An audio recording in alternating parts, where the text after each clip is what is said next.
Aladdin's mother brought the china dish when he took the jewels out of the two purses in which he had kept them, and placed them in order according to his fancy. But the brightness and luster they emitted in the daytime, and the variety of the colors so dazzled the eyes of both mother and son that they were astonished beyond measure. Aladdin's mother, emboldened by the sight of these rich jewels, and fearful lest her son should be guilty of greater extravagance, complied with his request, and promised to go early in the next morning to the palace of the Sultan. Aladdin rose before daybreak, awakened his mother, pressing her to go to the Sultan's palace, and to get admittance, if possible, before the Grand Vizier. The other viziers, and the great officers of state went in to take their seats in the divan, where the Sultan always attended in person. Aladdin's mother took the china dish, in which they had put the jewels the day before, wrapped it in two fine napkins, and set forward for the Sultan's palace. When she came to the gates, the Grand Vizier, the other viziers, and most distinguished lords of the court were just gone in, but notwithstanding the crowd of people was great, she got into the divan, a spacious hall, the entrance into which was very magnificent. She placed herself just before the Sultan, Grand Vizier, and the great lords, who sat in council on his right and left hand. Several causes were called, according to their order, pleaded and adjudged, until the time the divan generally broke up, when the Sultan, rising, returned to his apartment, attended by the Grand Viziers. The other viziers and ministers of state then retired, as also did all those whose business had called them thither. Aladdin's mother, seeing the Sultan retire, and all the people depart, judged rightly that he would not sit again that day, and resolved to go home, and on her arrival said, with much simplicity, "Son, I have seen the Sultan, and am very well persuaded he has seen me too, for I placed myself just before him, but he was so much taken up with those who attended on all sides of him, that I pitied him and wondered at his patience. At last, I believe he was heartily tired, for he rose up suddenly, and would not hear a great many who were ready prepared to speak to him, but went away, at which I was well pleased, for indeed I began to lose all patience, and was extremely fatigued with staying so long. But there is no harm done, I will go again tomorrow, perhaps the Sultan may not be so busy." The next morning she repaired to the Sultan's palace with the present, as early as the day before, but when she came there she found the gates of the divan shut. She went 6 times afterward on the days appointed, placed herself always directly before the Sultan, but with as little success as the first morning. On the 6th day, however, after the divan was broken up, when the Sultan returned to his own apartment, he said to his Grand Vizier, "I have for some time observed a certain woman, who attends constantly every day that I give the audience, with something wrapped up in a napkin. She always stands up from the beginning to the breaking up of the audience and affects to place herself just before me. If this woman comes to our next audience, do not fail to call her, that I may hear what she has to say." The Grand Vizier made answer by lowering his hand and then lifting it up above his head, signifying his willingness to lose it if he failed.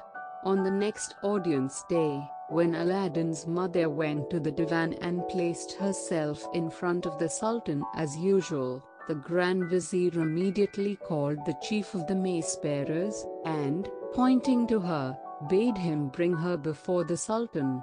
The old woman at once followed the mace-bearer, and when she reached the Sultan, bowed her head down to the carpet which covered the platform of the throne, and remained in that posture till he bade her rise, which she had no sooner done than he said to her, "Good woman, I have observed you to stand many days, from the beginning to the rising of the divan. What business brings you here?" After these words, Aladdin's mother prostrated herself a second time, and, when she arose, said, "Monarch of monarchs, I beg of you to pardon the boldness of my petition and to assure me of your pardon and forgiveness."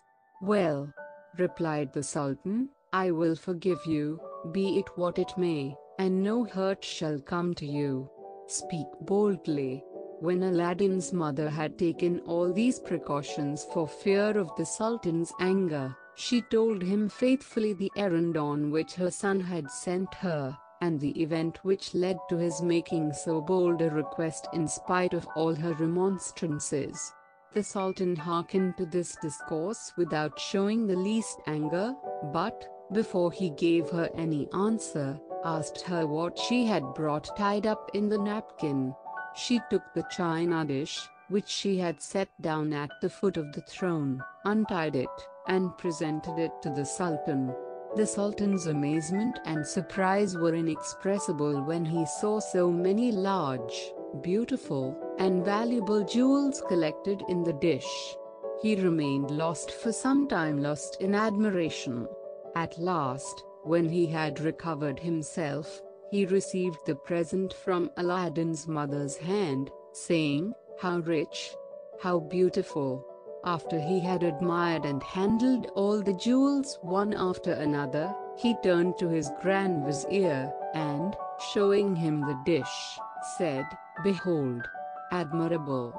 I wonder and confess that your eyes never beheld jewels so rich and beautiful before." The Vizier was charmed. "Well," continued the Sultan, "what sayest thou to such a present? Is it not worthy of the princess my daughter? And ought I not to bestow her on one who values her at so great a price?"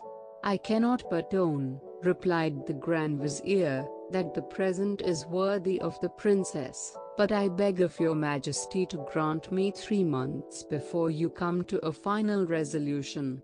I hope before that time my son, whom you have regarded with your favor, will be able to make a nobler present than this Aladdin, who is an entire stranger to your Majesty."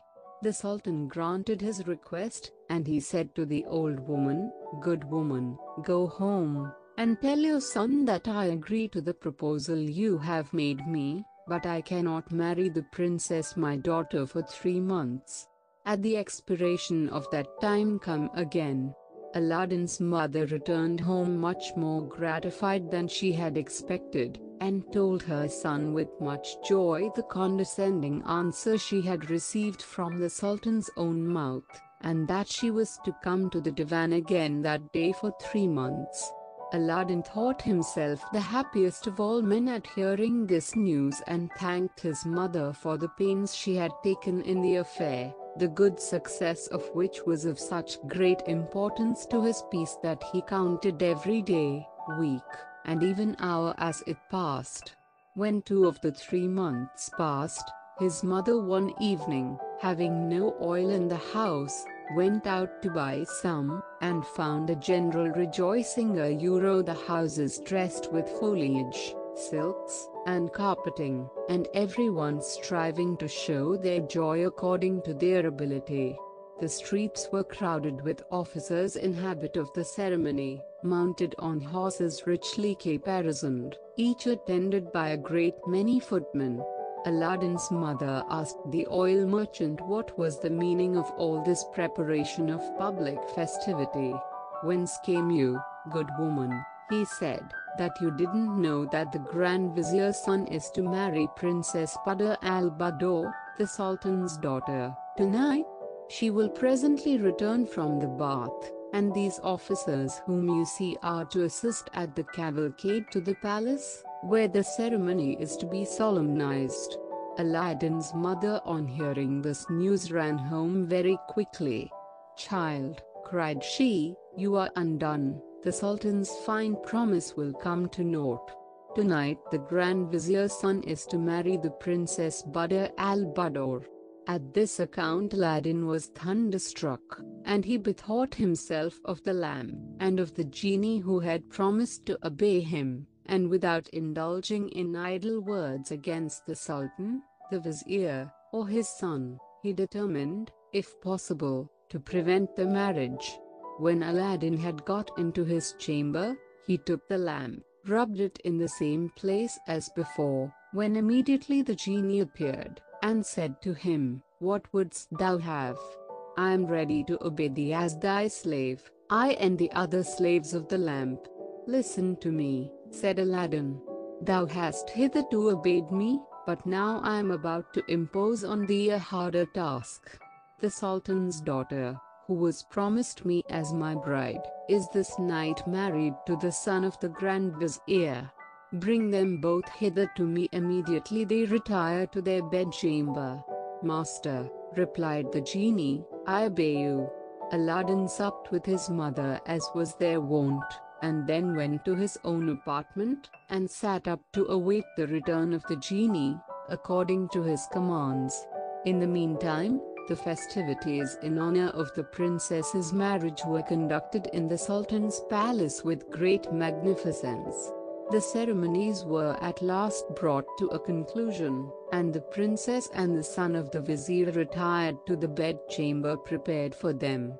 No sooner had they entered it and dismissed their attendants, than the genie, the faithful slave of the lamp, to the great amazement and alarm of the bride and bridegroom, took up the bed, and, by an agency invisible to them, transported it in an instant into Aladdin's chamber, where he set it down.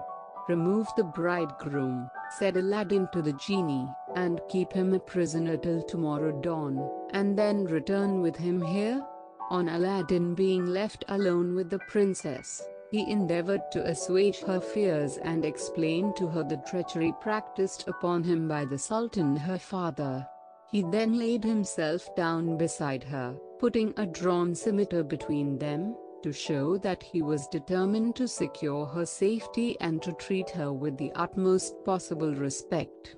At break of day, the genie appeared at the appointed hour, bringing back the bridegroom, whom, by breathing upon, he had left motionless and entranced at the door of Aladdin's chamber during the night, and, at Aladdin's command, transported the couch with the bride and bridegroom on it, by the same invisible agency, into the palace of the Sultan. At the instant that the genie had set down the couch with the bride and bridegroom in their own chamber, the Sultan came